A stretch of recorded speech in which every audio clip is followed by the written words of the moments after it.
everyone, welcome back to my channel. Today I want to film the video that I promised you in my last one, which is not a beauty related video. It's kind of just a chit chat video. I want to talk to you, and you guys can probably see by the title of this video that it's about quarter life, midlife crises. And I wanted to kind of speak a little bit on it. Being an older beauty YouTuber, I feel like my peers in this genre are very, very young. I feel like most of the people that I see are like 21 to 25 years old, and being 31 now, I kind of wanted to talk about that feeling of having a quarter life crisis and kind of what to do about it. And I saw somebody had posted a video like this a few months ago, and I remember watching it and just being like, that's like incredibly out of touch and like so super privileged that it's almost hard for like 90% of the other people in this world to follow. So I wanted to kind of talk a little bit about, you know, that feeling of, did I make the right choices in my life? Did I follow the right path? How do I get back on the path I wanted to be doing? Is it feasible for me to be doing that, you know, given the situation that I'm in, you know, all those things? Because I feel like a lot of the videos that talk about this are like, oh, travel, oh, you know, drop everything and get the dream job you've always wanted. And it's like, that's not like possible for a lot of people, and it's such a privileged place to sit at and give advice from, because not everybody can just drop everything and move to a different continent or a different country or across town even, and you know, to just say like, oh, just follow your dreams, it's gonna be fine, everything will work itself out. Like, that idea is bullshit in the real world. And I find watching those videos sometimes to be so frustrating, because it's like, okay, but what do I do? Because I literally can't do those things. Yeah, I just kind of wanted to talk about that a little bit. And maybe if you're in that area of your life where you're feeling like super stuck or whatever, and feeling sort of like you're having a crisis, that you can kind of feel a little bit better about it once you watch this video. I think that the whole idea of this feeling comes from being considered an adult but not feeling like it. And I think that comes a lot from not being prepared to be an adult by any of the schooling you do. And I think in high school and in college, you're just not prepared to like go out and be an adult. Once you get out of there, they just like shit you out of, you know, what you're doing, and then expect you to just know, you know, how to get a loan and how to whatever, do all these things, be financially independent and make the right decisions when it comes to your credit, and all these things that are so easy to screw up. And they put all this responsibility on you without like any training, and then you are finding yourself right in the middle of that and not knowing what to do and making crazy mistakes if you're anything like me, and then paying for them for the next, you know, 7 years or whatever it is. Like, it just doesn't prepare you. And so you can feel very much like you're in crisis when you're in that time where you're viewed as an adult who has maybe graduated college or, you know, has a job or whatever and lives on your own, even if you don't.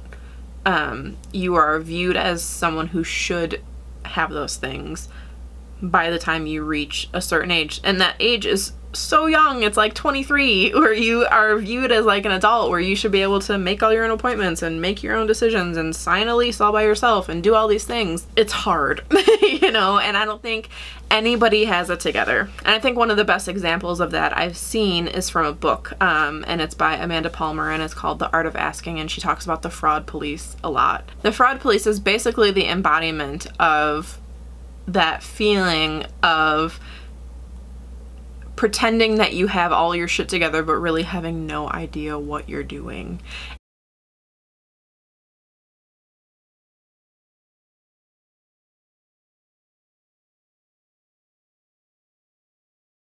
And I think that people in their 20s and early 30s or whatever, you know, wherever you're at, I think that's a really common feeling.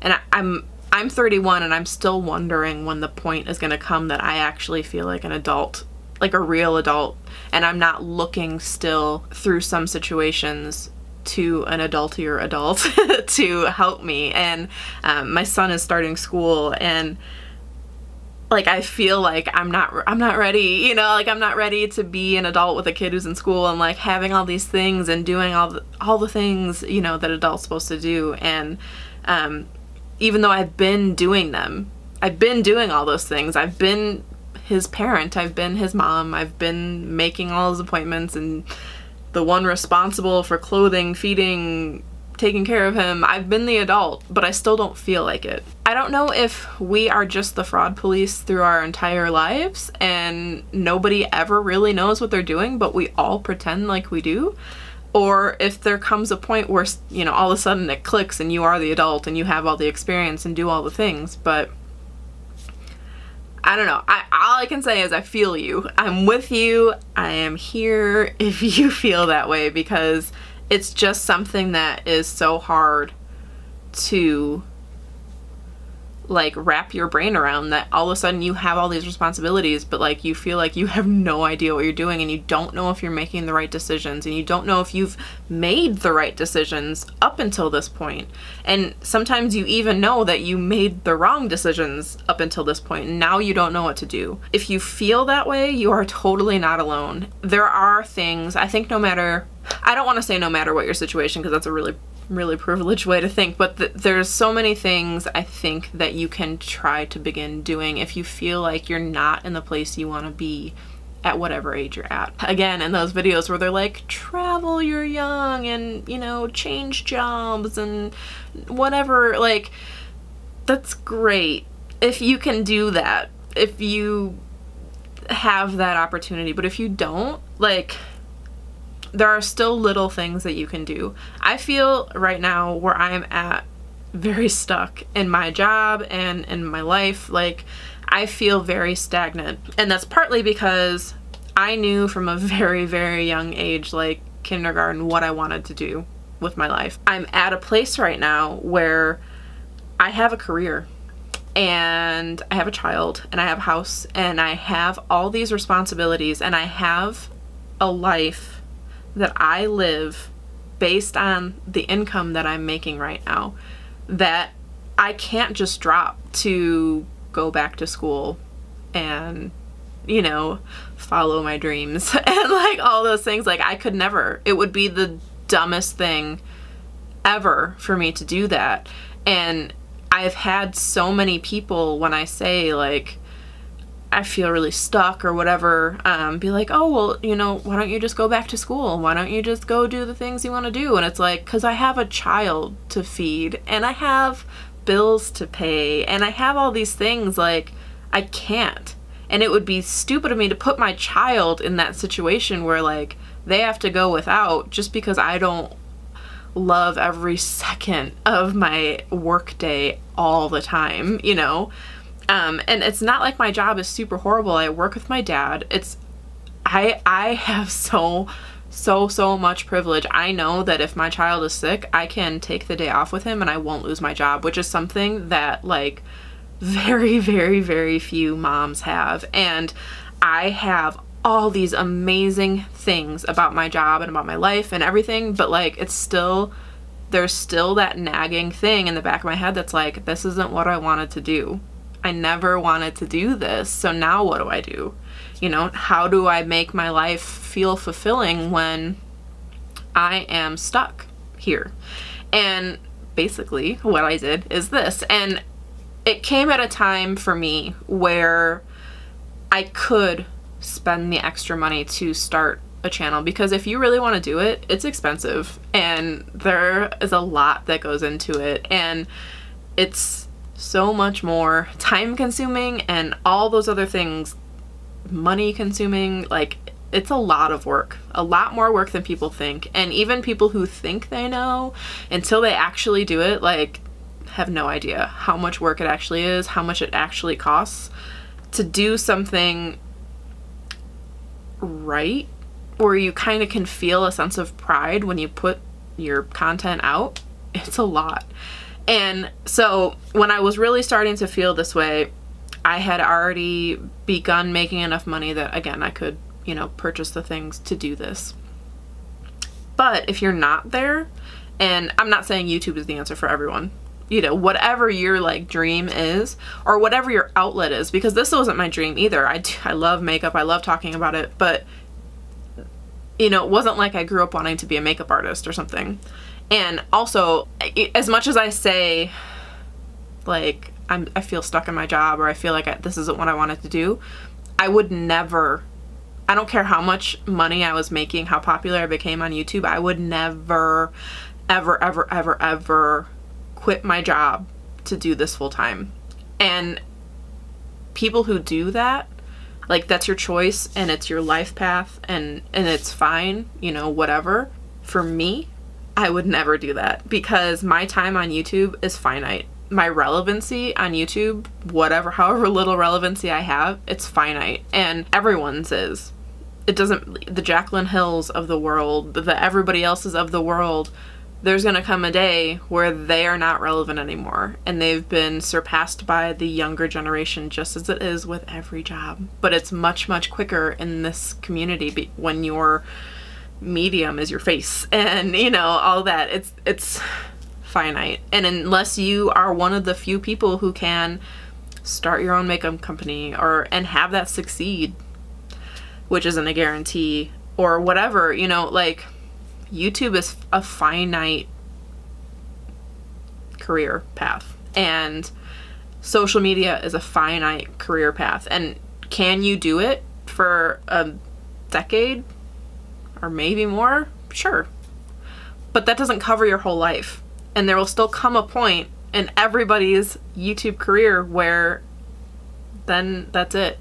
And you don't have, either you don't want to do it anymore because it's not fun anymore, or nobody's watching you anymore. So what are you doing? You know, let's say in an alternate universe somewhere this channel like blows up and I have 1 million subscribers and I'm making just as much money as I am here as I would be at my job.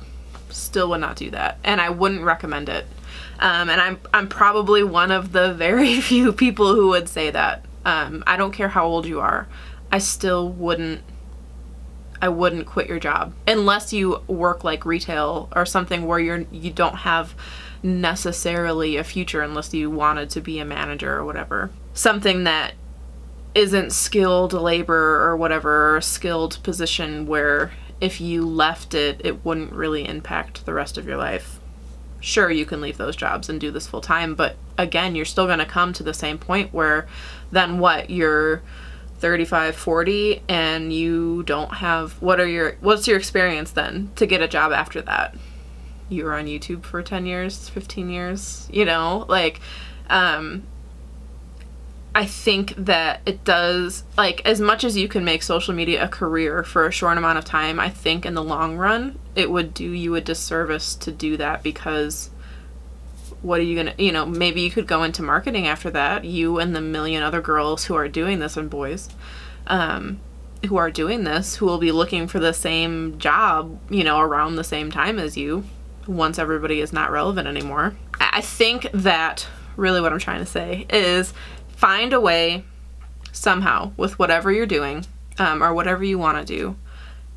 Take a chunk of time out of your week that you can and put it towards something that you love to do that maybe you could also earn money on. Find something that you can do and build on it. Find something that you have a passion for and try to build on it, you know, just a little bit at a time. If you love to read or you love to write, start writing a little bit. Or if you're great with grammar and stuff, start editing a little bit if you can, here and there, or doing little things that bring you joy, that make doing the job that you maybe don't love more bearable, because you're finding joy in your life in other places. And making that little bit of time, like me doing this is taking time away from other things that I could be doing otherwise, but this brings joy to my life that is totally necessary, that I need in order to keep going throughout my days doing stuff that I feel is semi-mundane. And again, I'm not saying anything bad about my job. because it's great. And I, again, have so many wonderful things, you know, in my life that come from that job and all that. It's just not what I wanted to do. So I made the decision to find joy in other places, and little bits as I can. I didn't start out doing the most on YouTube, and I don't know how long it would be until I could do the most, you know, because I don't have time to do full-on makeup looks every single day and post them on social media. So I'm behind all those people who do, which is fine because it's not really what I'm doing it for. I'm doing it to bring joy to me. But it does provide me an outlet to not only release some creativity and to find joy, but to maybe make a little bit of money. So if you feel like you have taken the wrong path, or you feel sort of stuck, or you're wondering if you made the right decisions in your life, find a little piece of joy that doesn't involve whatever path you're on, but involves what you want to be doing or what you love to do, and just start chipping away at doing stuff with that. And I think that really whatever you like to do, you could find something, no matter how small it is, to just keep you going and keep building on that. Kind of tying into that, this is around the age where you kind of have to come to terms with your life maybe not being what you thought it was going to be when you were a kid. And I know for me, like last year when I turned 30, I was that person who, like, I cried throughout the morning, and then when I finally dragged myself to work, I like shut the door of my office. I had a bottle of rum and a bottle of juice, and I told them to not send me any calls, to not talk to me, like, and I drank in my office, and which is something that I, again, am super privileged to do because I work for my dad. And I was still getting things done, but I was just like, because I'm not a heavy drinker. I don't, you know, get wasted or anything, but I was drinking a little bit. And like, I just could not deal. And part of it was because, like, hitting 30, I thought I was gonna have so much more shit together than I did. And it's funny because, like, I have a career and I have a kid, and I had those things last year, you know? Like, I had all the same things last year that I do now, except for this channel, when I turned 30. And, like, I still felt like I hadn't achieved the things that I wanted to achieve by the time I was this age. And it's just, I don't know how to explain it. Like, feeling that weight of the whole world's expectations on your shoulders and not having reached it, and coming to terms with that can be really difficult. And I think it, you know, it ebbs and it flows. This year when I turned 31, it was just like whatever. Like, it was just, I went to work, I got shit done, my son and I went out to eat after, and it was what it was. You know, there are still days where I'm like, how am I, you know, like, there are other things that I should have done, or, you know, I wanted things at this point that I don't have, or whatever else, you know.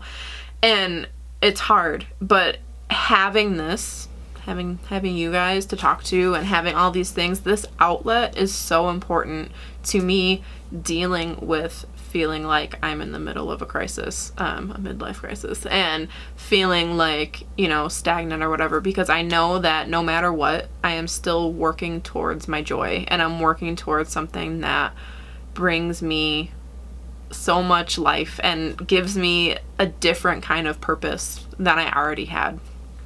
And it's just an outlet. It's a great outlet. And I don't know, you know, as long as you're not hurting yourself or anybody else, you know, having an outlet is just so important. And I can't stress that enough to you, how important that is. You know, one thing that I can say about this is it's been really eye-opening to me where I've gotten support in doing this and where I haven't. And, you know, people that I haven't talked to in 10 years follow me on here and tell me I'm doing a great job. And then, like, I have family who thinks it's stupid, and, you know, like, it's just so, it's, again, it's eye-opening, you know. And there are gonna be things that you do that you're gonna have to do whether you have support from the people around you or not. And it's gonna come down to yourself and how much you are willing to take when it comes to doing the thing that you want to do, and when it comes to living the life that you need to live.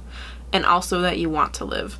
And, you know, there are going to be people who have to work 60 hours a week or more just to make ends meet, and have to basically do nothing for a few years of their life but work, or but, you know, not work, because that's what the life they have right now is. And that's okay. Wherever you're at, like, it's okay for you to be there, because you're not going to be there forever. And I think that you can get really stuck in feeling like you're going to be there forever. And that can be so daunting to think, like, in 10 years, is my life still going to be like this? Like, I don't want that, you know? Like, I don't want to still be here. It can feel like you are going to be stuck forever, but you're not. And it's just a season of your life that will eventually pass. And, you know, does that mean that you're never going to have any hardships again after that? No, it's going to be, life is a continuing circle of hardships that you kind of just keep, like, as soon as you get over one, another one comes eventually. And it really just is how you deal with those, and how big they are, because sometimes they're enormous, and they're, you know, super life-consuming, horrible things. And that's okay for you to be in that position and feel like you don't have anything left to give when it comes to me saying to find something that brings you joy. If you feel like you don't have extra time to give to that, that's okay. You need to take the time for you and to figure out, you know, how you get through this season in your life where you don't have anything left to give, because eventually you will. Eventually you will have a little bit left to give, partially because you're gonna get better at coping.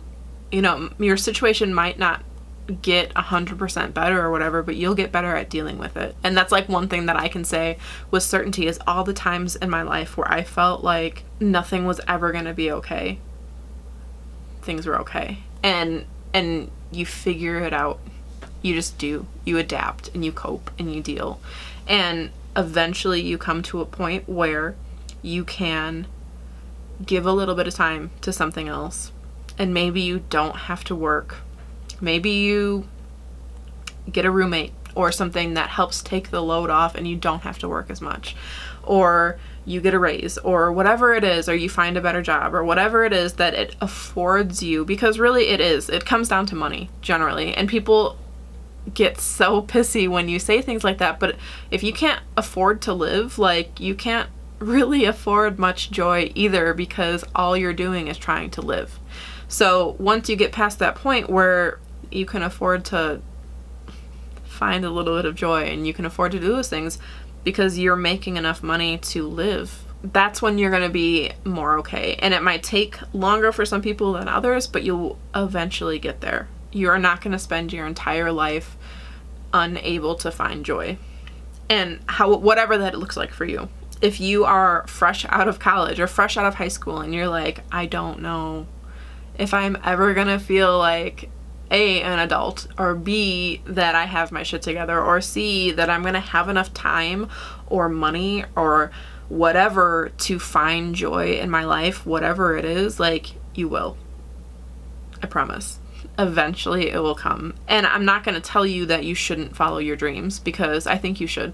And I think you should follow your heart, but you should bring your head with you. I think that's a lot of what people don't say, is yes, follow your heart, but bring your head. Bring your head with you, because you can't just, like, quit your job, most people, and then be like, okay, now I don't have a job and I have rent to pay and all these things. Like, most people aren't afforded the luxury of being able to do stuff like that. And you need to bring your head with you. There are ways to work towards the things you want. And as you're working towards them, you might find that, you know what, you really don't want those that much. And you found a different thing that you like. As people, we're constantly changing. And that goes against the whole concept of people never change, but you do. You change all the time. You're not the same person you were last year. You're not the same person you were 5 years ago. And you won't be the same person you are a year from now, 5 years from now, 10 years from now, whatever it is. And that is the best part of life. And you should not be afraid of that. And it's not always these huge, crazy changes, but it's change enough. and your priorities change and your situation changes, things change, and it's great and it's okay. And when you feel stuck and you feel like stagnant and nothing's gonna be okay ever again, like, things change and it's gonna be okay. I know I said in the beginning, like, everything's gonna be okay is like the stupidest thing to say, but I think if you bring your head with you, everything will be okay, because you're gonna make the choices for you that set you up to succeed and not start off in a place of panic and, you know, craziness. You're gonna start from a place of foundation and build upon that, as opposed to like scrambling and trying not to drown and everything and then maybe making it. In conclusion, what I want to say is it's okay for you to not have everything figured out, and not everybody has to have everything figured out. And just because you're an adult, it doesn't mean that you have to know everything and that the weight of the world has to be on your shoulders. Don't get stuck in the mentality of, oh, if you really wanted it, you know, you would try harder. You're just not trying hard enough, or you must not want it enough because you're not doing whatever you need to do to get there. Because that, again, is a really privileged way to think. Sometimes you can want something more than you want anything else in the world and still not be able to get it. And that doesn't mean that you're a bad person or that you lack motivation or that you aren't trying hard enough. It just means that right now your situation is that you can't fucking do it. And I think that we are raised to feel that that is not valid, but that's the real world and it's totally valid. And you aren't the sum of your accomplishments and you aren't the sum of your responsibilities. And it is okay for you to not be able to do what you want to do right now. And it's okay to have to trudge through and work menial jobs and do all those things, you know. It's okay. Not everyone is meant to be a CEO. Not everyone is meant to be famous. Not everyone is meant to do all those things. But it doesn't mean that if you don't, you're not successful. It doesn't mean if you don't that you haven't succeeded. Sometimes you just have to make the best choices you can given your situation, and that doesn't always work towards your goals, but it works towards you living and like making rent and eating. And, you know, sometimes you have to eat ramen for a few months and just to get in a position where you can eat better things or do better things or whatever. Sometimes you have to make sacrifices, but they have to be reasonable sacrifices and things that you can actually maintain. And, you know, you don't have to put yourself in poverty just to achieve your goals. You can work at a slower pace towards them. You don't have to be Mark Zuckerberg and super successful at a really early age, because besides the outliers like that, it generally falls that you make more money, you have more experience, you have better things and more quality things the older you get. I don't know why we feel like we have to be the opposite when that's really just not the way it is. I'm gonna edit this and hopefully it turns out okay. I feel like I just kind of rambled incoherently, but I hope you guys at least feel a little bit better about maybe where you're at right now and you don't feel like you're floundering, because everybody is there floundering with you. But if you find yourself feeling stuck and then you're presented with some really useless advice, it's not that you aren't doing a good enough job to get those things that the people say that you should do, like traveling or whatever. It's not that you haven't tried hard enough to do that. People with disabilities, like, physically can't go travel the world in a lot of cases, and that doesn't mean that their lives are any less fulfilling than anyone else's, or that they aren't trying hard enough or whatever. Like, everybody has shit. Everybody has circumstances that they can't get around, and it's okay. And it doesn't mean that you know, haven't lived the best life or whatever. Just, you know, don't let the muggles get you down, man, because it can be hard to watch other people succeed and feel like you're not, but you are, and your time will come. And, you know, whatever that looks like to you, your time will come. And it doesn't have to look like what their life looks like, because I guarantee you that when those people go to bed at night, they still worry about shit, and they still wonder, like, if they're doing it right, and they still wonder, you know, if there's something that they should have been doing better too. So anyways, I'm gonna stop rambling. I hope that you guys are having a great day wherever you're at. Please give this video a thumbs up if you liked it, and subscribe if you haven't already. Please enter my giveaway, which is still going on. I will list it in the down bar. and I will see you in my next video. Bye everyone.